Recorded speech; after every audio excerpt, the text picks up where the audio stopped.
네, 우리 다시 한번 좀 요거 읽어볼까요? 요 우리 왼쪽에 있는 여러분 보시기 왼쪽에 있는 우리 현수막에 붙어져 있는 다 같이 한번 읽어보도록 하겠습니다. 시작. 축복의 사람 예배자. 제가 기도하던 중에 5가지의 사이클로 이제 5년마다 한 해는 예배를 강조하고 어떤 애는 좀 섬김을 강조하고 어떤 애는 좀 훈련 물론 다 하는 거지만 좀 그래서 올해는 그 5년 사이클의 첫 번째 해로서 이 예배를 좀 강조하는 한 해가 되었으면 좋겠다는 생각이 듭니다. 제가 1월 2일 첫 번째 금요기도회 엊그제 금요기도회를 하는데 우리 성도님들 오신 성도님들에게 그런 질문을 던졌어요. 어떤 질문을 던졌냐면 이 충성이 뭐냐는 거예요. 충성. 왜냐면 지금 오늘 마침 또 이제 우리 장교 군인이 오셨는데 이 충성이 뭐냐? 충성. 이 충성이라고 하는 개념은 이제 더 이상 사회에서 통용되지 않는 개념이에요. 더 이상 쓰지 않는 말이에요. 오직 군대에서 그리고 교회에서밖에는 뭐 충성, 복종 이런 이야기를 쓸 수밖에 없어요. 다른 데서 이제 거의 통용되지 않는 사실 고리타분한 개념이에요. 요즘 누가 누구 어떤 시대에 누가 누구에게 충성을 하고 누가 누구에게 순종을 하겠습니까? 이 세상살이에 있어서 말이죠. 자기 살기도 바쁜데 말이에요. 근데 성경은 끊임없이 우리에게 충성을 이야기를 한단 말이에요. 그죠? 충성이라는 게 뭘까냐는 거예요, 도대체. 충성이 뭘까요, 여러분? 충성의 본질이라는 게 뭘까요? 충성은 열심을 내는 것도 충성이고요. 또 저 같은 사람은 뭔가를 좀 탁월하게 하고 싶은 좀 욕심도 굉장히 많은 사람 중에 하나입니다. 잘하고 싶고, 그죠? 탁월하게 하고 싶고, 그죠? 뭔가를 하더라도 제대로 하고 싶고 하는 것도 충성의 일면일 수는 있어요. 근데 여러분 진짜 충성이 뭔지 아세요? 제가 이제 오는 금요기도회 때 이제 충성에 관한 본질을 다시 한번 고린도전서를 중심으로 말씀을 드릴 텐데 그때 조금 더 자세하게 말씀을 드릴 겁니다. 놀랍게도 충성의 본질이 뭔지 아십니까? 충성의 본질은 제가 저를 가르쳤던 스승 목사님께서 늘 그분이 정말 귀에 정말 피가 나도록이었어요. 정말 이거는 말 그대로 귀에 피가 나도록. 그리고 그분한테는 문자로 볼 때 지금도 제가 버릇이 돼가지고 매일 뭐 이렇게 대화를 나누고 나면 대화를 마지막으로 할 때는 항상 그 문구를 씁니다. 충성의 본질이 뭔지 아세요? 충성은 열심히 하는 것도 충성이요, 잘하는 것도 충성이요, 진정으로 하는 것도 충성이 다 맞아요. 근데 진짜 충성은 뭐냐면 충성의 본질상 충성은 끝까지 하는 게 충성이에요. 너무 놀라운 이야기예요. 그래서 그분은 늘 우리한테 야, 끝까지 주님한테 충성해. 끝까지 충성해. 이 강조를 정말 귀에 피가 나도록 했어요. 왜냐하면 사역을 행하고 인생을 살아가다 보면 인생이 흐트러질 때도 있고 갈등이 찾아올 때도 있고 아플 때도 있고 그래서 끝까지 충성으로 가는 게 사실은 은혜인 거예요. 어쩔 수 없이 낙마할 때도 있단 말이에요. 그런데 진짜 충성은 시작할 그때부터 S자의 곡선을 그리기도 하고 어려움을 겪기도 하지만 우리가 주님 앞에 서는 그날까지 우리는 끝까지 충성하는 거예요. 맞죠, 여러분? 우리 마지막 제주 12월 마지막 제주에 다다라서 다시 한번 이 3부 예배 가운데 여러분들의 얼굴을 뵙게 될 때 오늘 이 첫 예배를 기억하면서 하나님 그렇습니다. 제가 2026년도도 새해 결심한 대로 우리 마지막까지 폭풍우도 있었고 어려움도 있었지만 마지막까지 주님의 은혜로 왔나이다 라고 하는 고백을 가지시고 이번 한 주간에도 예배 가운데 승리하여 주시고 이번 한 해 동안에도 주가 주실 은혜들을 기억을 하시고 특별히 주로 설교하고 있는 저를 담임 목사인 저를 위하여서 여러분들이 꼭 기도의 후원을 꼭 해주셔서 제가 지치지 않도록 하나님의 말씀을 또 정확하게 잘 전할 수 있도록 기도의 포를 쏘아주시는 여러분들 되었으면 좋겠습니다. 자, 그래서 오늘은 읽었던 말씀을 중심으로 해서 우리가 어떻게 하면 여기 3부 예배 오시는 우리 성도님들이야말로 정말 우리 교회 수십 년을 지켜오신 정말 충성스러운 예배자들인 것은 맞지만 다시 한번 이제 오늘 말씀과 이제 오는 이번 주간에 있을 특별 새벽 기도회 가운데 선포되어질 이 디도서의 말씀을 가지고 어떻게 우리가 충성스러운 하나님의 종이 될 수 있을까, 어떤 예배자가 될 수 있을까를 한번 여러분들과 좀 나누어 봤으면 좋겠습니다. 자, 오늘 읽었던 이 본문에서의 이 사건은 저와 여러분들에게 굉장히 사실은 익숙한 사건이에요. 미문 앞에 앉아 있었던 나면서부터 안진뱅이요 거지되었던 자가 베드로와 요한을 만나서 베드로가 손을 잡고 일으키자 그가 일어나게 되어졌습니다. 보신 적 있으세요? 안진뱅이 일어나는 거? 저는 본 적 있어요. 93년도 필리핀 단기 선교를 갔는데 동네 주민들을 모아놓고 기타하고 한두 가지 악기를 얹혀놓고 찬양을 부르고 말씀을 선포하고 기도를 하는데 어떤 한 사람이 누구 손에 이끌려가지고 다리를 저는 분이 완전 안전뱅이는 아니었고 근데 다리에 불편함을 가지고 있는 분이 나왔어요. 자기 스스로. 당시에 제가 섬겼던 목사님이 기도에 은혜가 좀 있으신 분이라 그 사람이 갑자기 나오니까 그분도 당황을 하셨죠. 아무리 목사라도 당황을 했는데 그 자리에서 기도하고 이 사람을 손을 잡고 일으키자 이 사람이 늘 누구에 의지하여서 쫄록쫄록 걸었던 분인데 이 사람이 걷는 것을 봤어요. 다시 말씀드리지만 저는 개혁주의 신학을 한 사람이고요. 누구보다도 보수적인 신학을 한 사람이지만 하나님의 기적의 역사는 지금도 일어난단 말이에요. 믿으시기를 바랍니다. 그죠? 자, 그런데 오늘 본문이 이렇게 평생을 병으로 평생을 장애로 고생하던 사람이 하나님의 은혜로 안수를 받고 일어나게 되었더라라고 하는 단순한 하나의 치유의 이야기로 우리가 이해해도 뭐 그 은혜가 나쁘지는 않겠으나 하지만 제가 여러분들에게 거의 매주 설교하면서 아주 자주 여러분들에게 직간접적으로 드리는 말씀 중에 하나가 뭐냐면 우리가 성경을 볼 때 성경을 단순히 하나의 사건으로만 혹은 한 절로만 파편화시켜서 떼어놓고서 읽고 이해하다 보면은 우리가 오해를 하는 경우들이 상당히 많다는 겁니다. 그 대표적인 것이 바로 오늘 본문이에요. 그렇기 때문에 여러분 아시겠지만 성경이 처음에 기록이 되어질 때는 우리의 편의를 위해서 지금 제공되어지고 있는 장절의 구분이 있지 않았었습니다.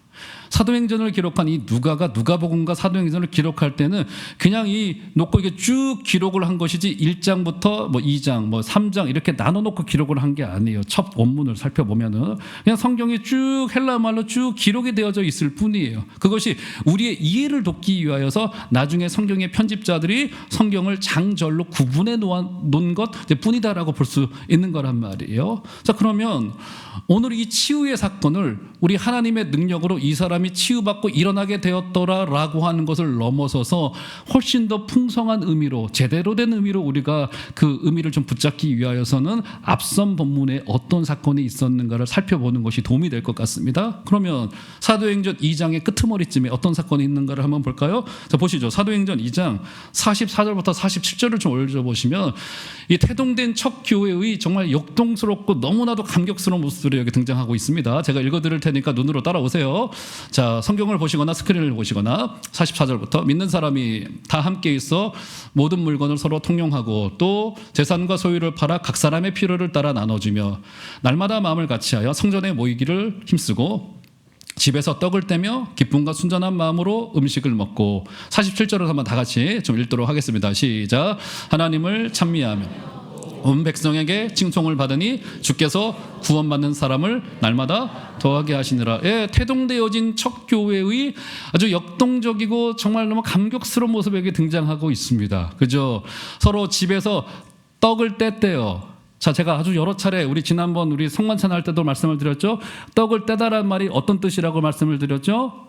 실제로 이 떡을 찢다라고 하는 뜻을 가지고 있습니다. 그러니까 신약 성경에서 떡을 떼다라고 하는 것은 성만찬을 뜻하고 있고 성만찬을 했다는 것은 예배를 했다는 것을 의미를 합니다. 왜냐하면 초대교회 때는 늘 예배 때 성만찬이 있었기 때문에 그래서 큰 빵을 하나를 두고서 빵을 앞에서부터 뒤로 쭉 지금처럼 우리가 성도가 많은 교회들이 아니었기 때문에 뭐 기껏해야 수십 명 작으면 10명 남짓 되는 성도들이 모인 거이기 때문에 앞에서부터 이렇게 빵을 나눠요. 큰 떡을 하나씩 찢는 거예요. 주님의 몸이 찢어졌다라는 의미를 가지고 있는 거란 말이에요. 46절에 등장하고 있죠. 어디서 떡을 뗐대요? 46절 다시 한번 올려줘 보시면 그 앞을 좀 올려줘 보실까요? 방송실 보시면 날마다 46절 한번 다시 가주실까요? 날마다 마음을 같이하여 성전에 모이기를 힘쓰고 집에서 어디서 떡을 떼었대요? 집에서 떡을 떼었대요. 그죠? 그러면서 47절에 보면은 그 예배를 드리는 하나님을 찬미하고 그러다 보니까 백성들에게 칭송을 받고 전도하다 보니까 사람들이 조금 더 늘어나기 시작하더라라고 하는 역동적인 교회의 모습이 등장하고 있단 말이에요. 그리고 나서 3장 1절이에요. 그러니까 2장 마지막과 3장 1절이 분리된 게 아니에요. 3장 1절로 연결되어진 거예요. 한번 가볼까요? 3장 1절. 오늘 같이 읽지는 않았지만 오늘 본문에 해당되어집니다. 자, 3장 1절 한번 다 같이 한 소리로 좀 읽어보도록 하겠습니다. 시작. 제 9시 기도 시간에 베드로와 요한이 지금 어떻게 되어지는 겁니까? 시선이 가정교회를 중심으로 조금 좁은 현미경의 렌즈를 가지고 비치고 있었단 말이에요. 그렇죠? 쫙 비치고 있었어요. 예루살렘에 흩어져 있었던 작은 교회들, 가정교회들 가운데 어떤 역동적인 역사들이 벌어지게 됐는가를 쭉 기록을 해내다가 이 시선이 3장으로부터 3장 1절에 오면서부터는 베드로와 요한과 더불어서 어디로 올라가는 그림으로 확 전환되어지고 있는 겁니까, 여러분? 성전으로의 시선 이동이 이루어지고 있는 거예요. 이게 굉장히 중요한 사도행전의 하나의 굉장히 중요한 관점이에요. 그러니까 특별히 2장을 마치고 나서는 이제 3장으로 현장이 변화되어지면서 성전으로의 중심 이동이 이루어지고 있는 거예요. 오늘 그 대표적인 인물이 바로 여기 성전의 미문에 앉아 있었던 바로 이 인물이에요. 결론쯤에서 이 사람이 고침받는 장면과 고침 이후에 어떤 사건이 벌어진가를 보게 되겠지만 고침받았다는 사실도 굉장히 중요한데 성경은 그 사람이 고침받고 구원받고 은혜받고 복받았다로 그 사람이 그 자리에 주저앉아 있기를 원하지 않는다고요. 하나님의 마음이 거기에 머물러 서 있지 않아요. 하나님의 시선은 그 정도가 아니에요.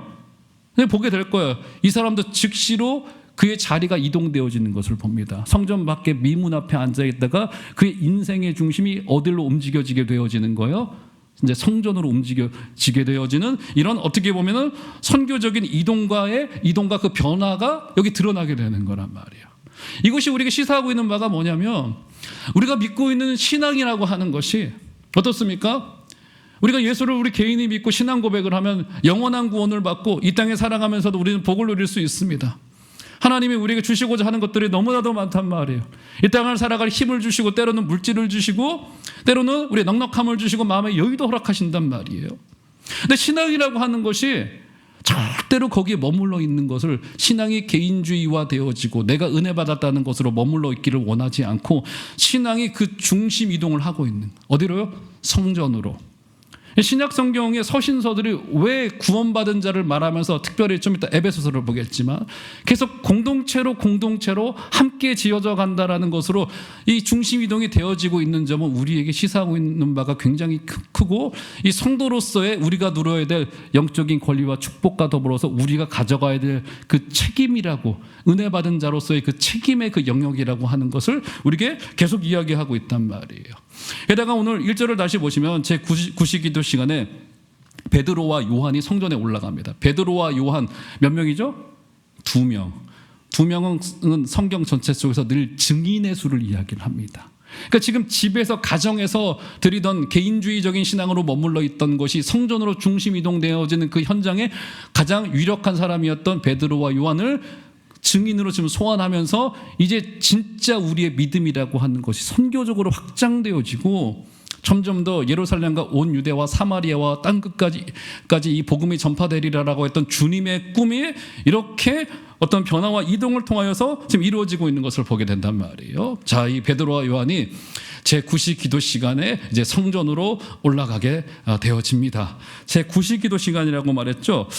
여러분 제가 마태복음을 강의하면서도 말씀을 드렸지만 경건한 유대인들에게는 하루 3번 기도하는 습관을 가지고 있습니다. 지금 우리의 시간으로는 오전 9시 그리고 정오 시간 오후 3시의 기도를 지키도록 하는 경건한 습관을 가지고 있었고 제9시면 오후 3시를 일컫고 있어요. 그러니까 저녁이 될 즈음이 되어져서 이 베드로와 요한도 마지막 저녁 기도 시간을 보내기 위하여서 이제 미문을 통과하여서 이 미문은 당시에 헤롯 성전에서 예루살렘에 다다를 수 있는 가장 쉽게 말해서 그 쇼컷 가장 가까운 곳이라고 볼 수 있을 것 같아요. 자, 그 미문을 지나가기 위해서 베드로와 요한이 어제도 기도하기 위하여 지나갔을 문이었을 거고 안식일에도 지나갔을 것이고 주일에도 지나갔을 그 늘 지나가던 그 미문 가운데 앉아 있었던 한 영혼, 불쌍한 영혼 한 사람을 만나게 됩니다. 한번 볼까요? 자, 본문 2절, 3장 2절 볼까요?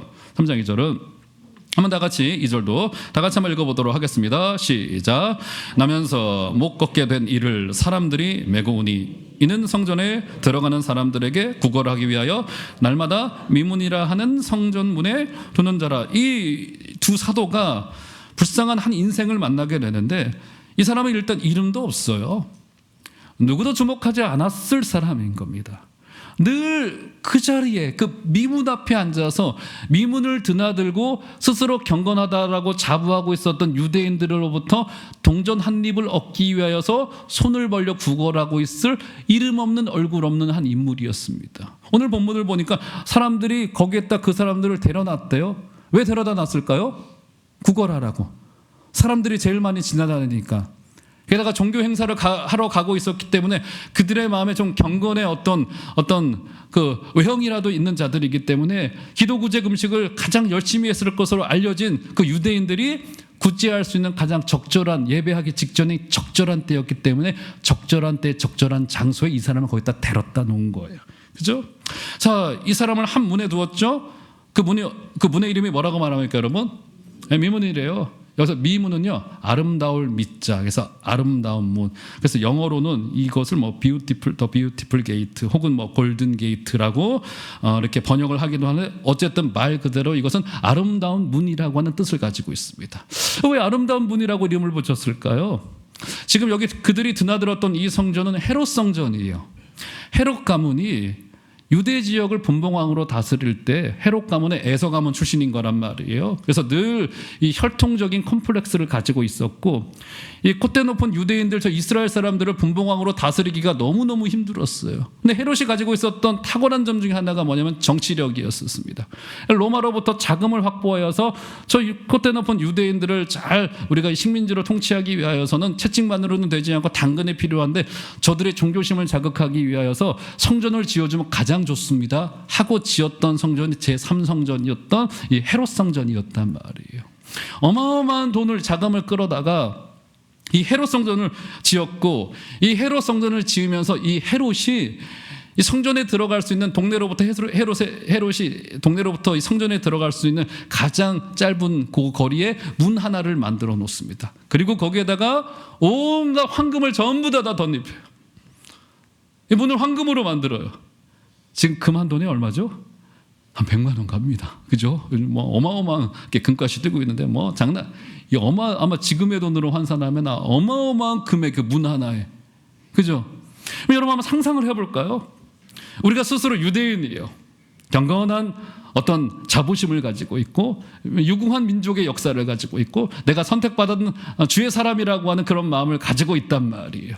그리고는 비록 지금 식민지 가운데 있지만 누구보다도 애국주의적인 마음을 가지고 이 미문이라고 하는 황금문을 드나들면서 저 성전으로 갈 때에, 게다가 큰 옷수를 하고, 경건한 유대인들은 그렇게 옷을 꾸미고 갔단 말이에요. 그러니까 여기 이 미문 앞에 던져져 있었던 이 그림에는 두 가지가 녹아져 있는 거예요. 먼저 유대인들은 자신들만이 선택받은 민족이라고는 잘못된 애국주의적인 신앙을 가지고, 뭐 다른 말로 하면 종교적인 허영심이라고도, 교만이라고도 말할 수 있을 것 같아요. 예배를 드리러 갈 때 그들의 자부심은 대단했단 말이에요. 그리고 또 한 가지의 그림이 뭡니까? 이제 자기의 힘으로는 그 미문 앞으로도 올 수 없는 이 거린이에요. 나면서부터 앉은맹이 된 이 사람은 유대인들의 종교적인 허영심을 자극하여서 어떻게 하면 동전 한 입, 동전 두 입이라고 얻어낼 수 있을까라고 하는 마음과 기대를 가지고 이 두 가지의 그림이 교차되고 있는 곳이 이 미문이라고 하는 곳이었단 말이에요. 그죠? 미문이라고 하는 곳이. 가장 아름다운 문, 가장 경건해 보이는, 예배를 드리러 올라가고 있는 그 사람들의 한복판에 이 두 존재가 만나지고 있는데, 지금 이 앉은맹이 거지가 무엇을 하는가를 한번 볼까요? 자, 3절과 5절을 보시면, 제가 읽어드릴게요. 3절 보시면, 그가 베드로와 요한이 성전에 들어가려 함을 보고 구걸하는. 왜 베드로와 요한을 봤을까요? 자주 봤기 때문에. 저거 민족의 지도자로, 신흥운동, 신흥예수운동의 지도자로 알려져 있는 얼굴에 띄는 사람이었기 때문에 두 사람에게 손을 벌려서 돈을 구걸을 합니다. 5절로 볼까요? 5절. 그가 그들에게서 무엇을 얻을까 하여 바라보고 있어요.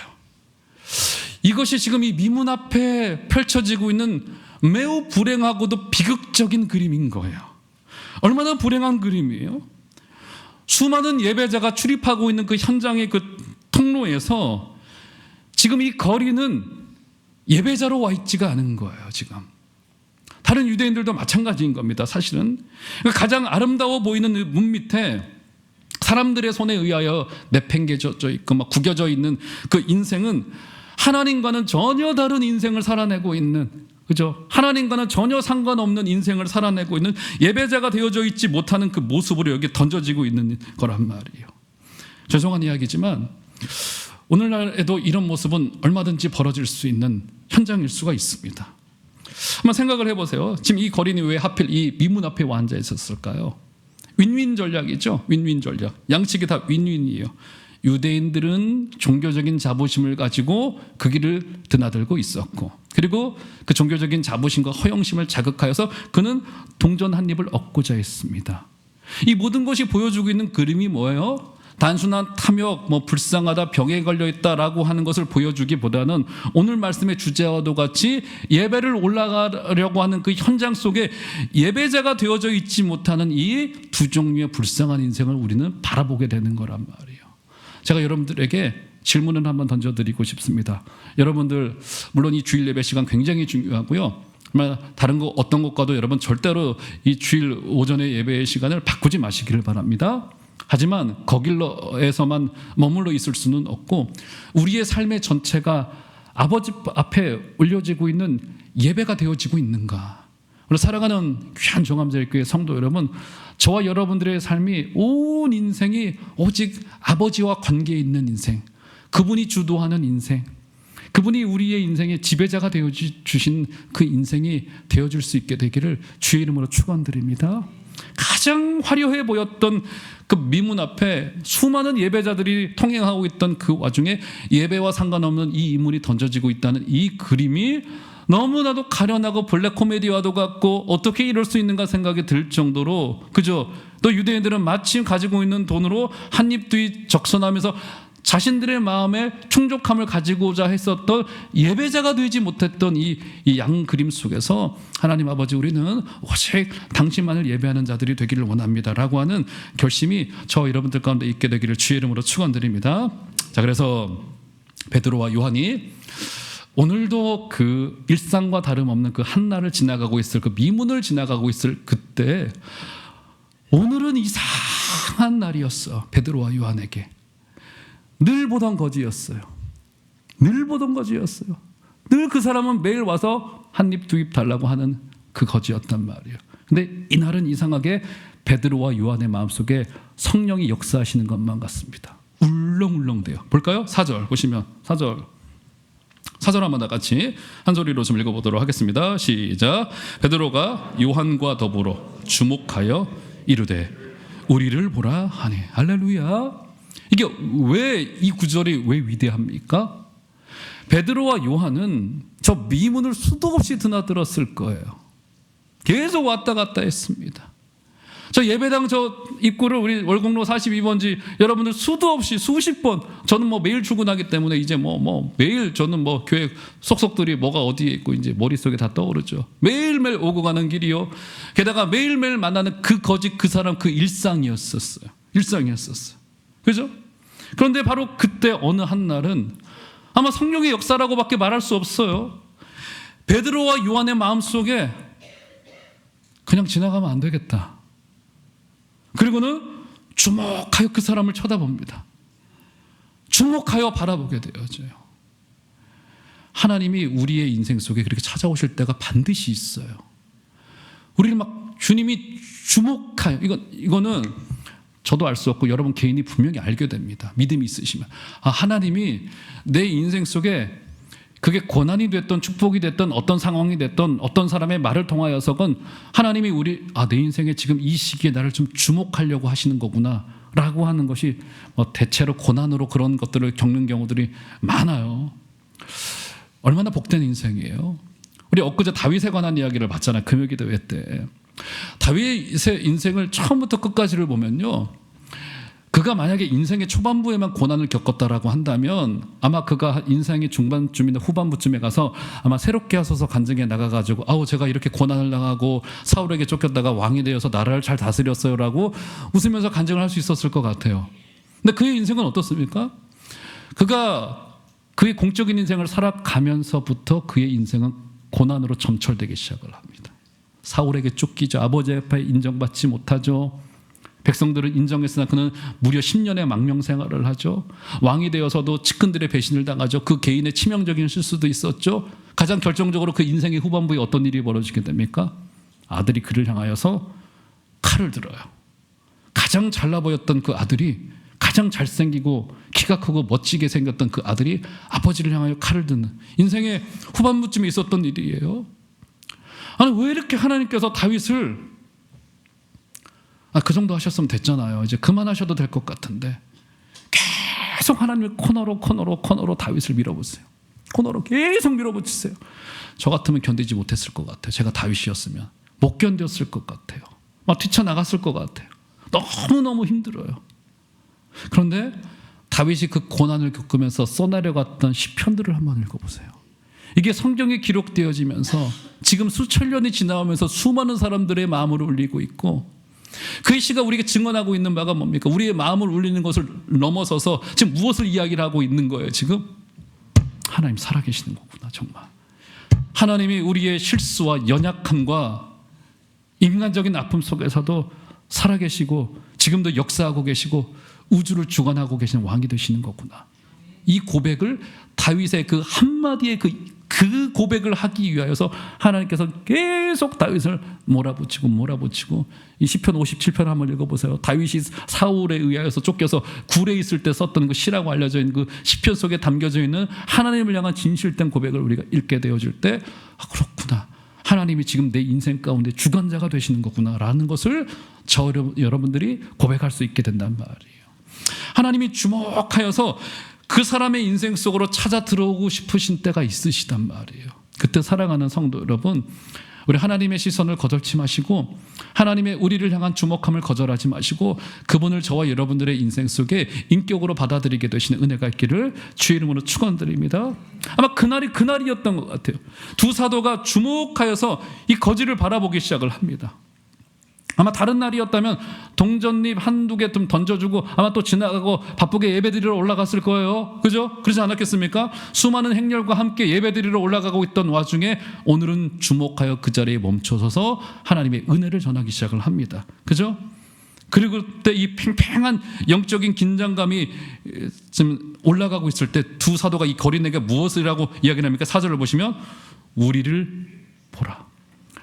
나도 너를 주목하고 있으니 너도 우리를 보라. 이게 뭐예요? 양자간에 하나님이 베드로와 요한을 대리하여서, 그렇죠? 베드로와 요한이 하나님을 대리하여서 지금 이 사람과 영적인 교제를 지금 하려고 하고 있는 거예요. 지금 우리를 보라. 첫 번째로 이 사람의 인생 속에 아마도 누군가가 주목하는 사건이 벌어지게 된 거예요. 기가 막힌 일이 벌어진 거죠. 지금 작고하신 지 좀 되었죠. 우리나라의 그 대표 시인 중에 한 분이셨던 김춘수 시인. 네. 대표적인 시 제목이 뭐죠, 여러분? 그렇죠. 잘 알고 계세요. 꽃이라고 하는 시예요. 새해 첫날이니까 제가 좀 격주를 올려보도록 하겠습니다.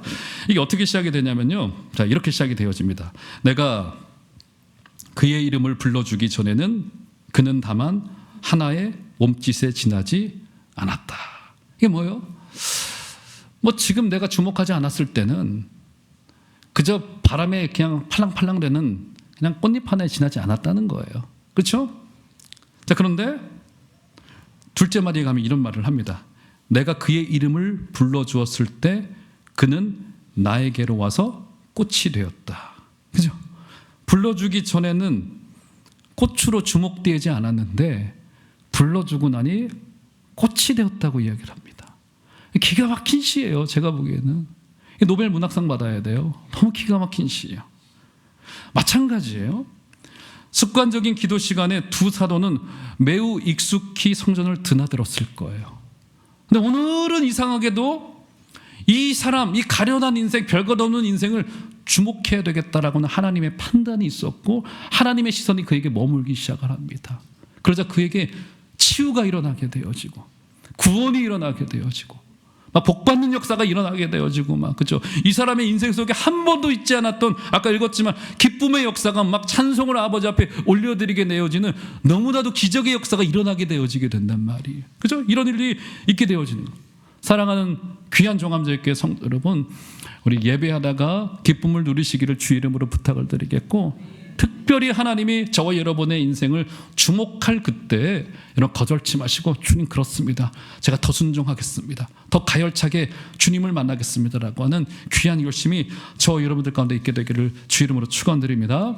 자, 이 사람이 그렇게 베드로와 요한이 손을 잡고 일으키자 한 번도 하지 못했던 일어나서 걷는 것을 넘어서 이 사람이 뛰는 역사가 벌어지게 됐단 말이에요. 자, 그러면 오늘은 이 치유는 건너가기로 하고, 자, 말씀의 결론점으로 가면서 이 사람이 이렇게 치유를 받고 나서 어떤 일이 있었는가를 한번 볼까요? 자, 보시죠. 자, 8절 보시면 8절 오늘 본문이요.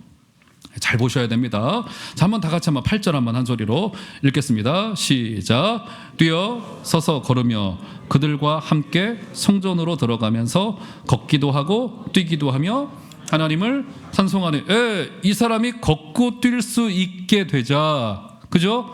즉시로 어떻게 됩니까? 그는 함께 성전으로 들어가면서 예배자의 행렬에 합류하게 됩니다. 굉장히 중요한 대목이에요. 여러분, 이것은요, 이 사람이 고침받았다, 치유받았다, 구원받았다, 뛰고 걸을 수 있는 복을 받았다라는 것보다 훨씬 더 성경이 오늘 강조하고 싶은 대목이에요. 그는 함께 성전으로 들어가는 이 행렬에 합류하게 되고요. 거기 가서 오늘 8절에 나와 있는 하나님을 찬송하고 뛰고 걸었다라고 하는 것은 이건 예배자의 전형의 모습을 보여주고 있는 거란 말이에요. 함께 예배자가 되어지는 기적으로까지 되어지는 거예요. 그러니까 오늘 기적의 이 사건의 진짜 기적은 뭐냐면 이 사람이 병이 노임을 받았다는 것도 기적이지만 예배할 수 없었던 미문 앞에 던져져 있었던 이 영혼이 구원받았더니 예배자가 되어지고 하나님을 입으로 고백하게 되어지고, 그리고 저 행렬의 무리와 함께, 굉장히 중요한 대목이 함께 예배자가 되어지는 기적을 그가 경험하게 되더라는 겁니다. 사랑하는 정함자께 성도 여러분, 그렇기 때문에 여러분들은 이미 기적을 경험하신 분들이 있습니다. 왜요? 우리가 예배자들이기 때문에. 그 기적을 누리시는 여러분들 되시기를 주의 이름으로 축원드립니다. 그래서 이 사람이 함께 고침을 받자마자 즉시로 예배의 행렬에 함께 합류하여서 함께 예배를 했다는 것이 굉장히 중요한 대목이에요. 저는 그래서 오늘 말씀을 결론 지으면서 우리가 2026년도 새해 가운데 모두가 드려야 될 이 예배 가운데는 어떤 의미가 있을까? 이 두 가지만을 오늘 본문을 중심으로 한번 여러분들과 나누어 보고 말씀을 좀 결론 지으려고 합니다. 함께 좀 예배를 드렸다. 자, 그래서 예배라고 하는 것이 우리가 개인적인 감성의 영역을 넘어서서 내가 예배자가 되어지고 예배한다는 것이 어떤 의미를 좀 가지고 있을까냐고 하는 거예요. 자, 대표적인 성경 구절인 예배를 향한 성경 구절인 요한복음 4장 24절을 보시면 이 구절이 있죠. 한번 볼까요? 요한복음 4장 24절을 좀 올려줘 보시면, 자, 한번 다 같이, 여러분 다 암송하고 계실 거예요. 다 같이 한번 한 소리로 좀 읽어보도록 하겠습니다. 시작. 하나님은 영이시니 예배하는 자가 영과 진리로 예배할지니라. 우리가 항상 종을 치고 우리가 선언하고 있는 구절 중에 하나죠. 영과 진리로 예배하라고 이야기를 합니다. 이게 과거 성경에는 어떻게 번역되어져 있었죠? 기억나십니까, 여러분? 어떻게요? 신령과 진정으로 번역되어 신령과 진정으로 예배할지니라. 정말 이건 성경의 가장 큰 오역 중에 하나였습니다. 정말 잘못 번역한 거였어요. 신령과 진정으로 예배하라니까 뭔가 진정성을 가지고 진심으로 예배하라는 것으로 들려지게 된단 말이에요. 아니요, 여러분. 예배는 진정성을 가지고 드리는 게 아니에요. 예배에서 우리의 진심은 2차적인 이슈, 3차적인 이슈 정도예요. 예배에서의 여러분 사람의 진정성과 사람의 진심은 얄궂어요. 그러니까 제가 개구장이라고 표현을 합니다. 어디로 튈지 몰라요. 사람의 진정성은. 중요한 게 뭐 예배는 어떻게 올려줘야 돼요? 영과 진리로, 성령 안에서 진리 안에서 예배하라라고 하는 뜻입니다. 그럼 성령 안에서 진리 안에서 예배하라는 게 어떤 의미일까요? 설명은 다 지나치고 결론으로 말씀을 드리면 쉽게 말해서 아버지 하나님을 성령이 주장하시는 바와 같이 또 진리가 우리에게 증언하고 있는 바와 같이 아버지를 사랑의 관계로 만나라고 하는 겁니다. 그러니까 예배를 통하여 우리가 가져가야 될 오늘 견해의 첫 번째 중요한 점은 뭐냐면 예배 중에 우리 하나님을 어떤 관계로 만나라고요? 사랑의 관계로 만나라는 거예요. 그분이 우리를 사랑하시기 때문에 이 자리에 부르셨고 그 사랑의 부름의 응답에 반응하여서 우리가 이 자리에 나오게 되어진 거란 말이에요. 예배를 통해 사랑의 관계로 만나라고 하면 우리에게 어떤 결과적인 현상들이 벌어지게 될까요? 우리가 어떤 사람을 사랑의 관계로 만나요? 예를 들어서 예전에 봉봉 사중창단의 가장 대표적인 노래가 뭡니까? 사랑을 하면은 어떻게 되어져요? 네, 사랑하면 예뻐져요. 그래서 여러분 사랑 많이 하시길 바랍니다. 진짜로 사랑을 하면 얼굴이 밝아지게 되고요, 주름살이 펴지게 되고요, 그죠? 우리 선배님들 중에서도 뭐 연세 드신 것을 숨길 수는 없지만 그 얼굴이 밝고, 그죠? 이게 있다면 왜요? 사랑하면 얼굴이 그렇게 됩니다. 진짜예요. 근심과 염려를 내려놓고 많이 사랑하시길 바랍니다. 그런데 조금 더 본질적으로 이야기를 하면, 더 정확하게는 사랑을 하면 어떻게 됩니까? 사랑을 하면 닮아요. 너무 신기한 일이에요, 이것은. 부부가 처음 살 때요, 나와 똑같아서 사는 사람 없지 않습니까? 나와 다른 매력에 막 끌려요. 여러분, 그러니까 이제 와가지고 당신 왜 그러냐고 나한테 말할 필요가 없어요. 내가 그 다른 매력에 끌렸기 때문에 만나게 된 거란 말이에요. 그죠? 그런데 세월을 보내고 살을 부대끼며 살아가다 보면은 신기한 일이 벌어집니다. 어떻게 되어져요? 둘이 오래 살다 보면 이 부부가 어떤 일이 벌어지게 됩니까, 여러분? 부부가요? 네? 닮아요. 너무 신기해요, 이거는. 너무 신기해. 말투도 닮고, 식성도 닮고, 가치관도 닮고, 심지어 얼굴의 모양도 닮고, 그죠? 걷는 걸음걸이도 닮아지게 되어지고, 너무 신기한 일이 벌어지게 되는 거란 말이에요.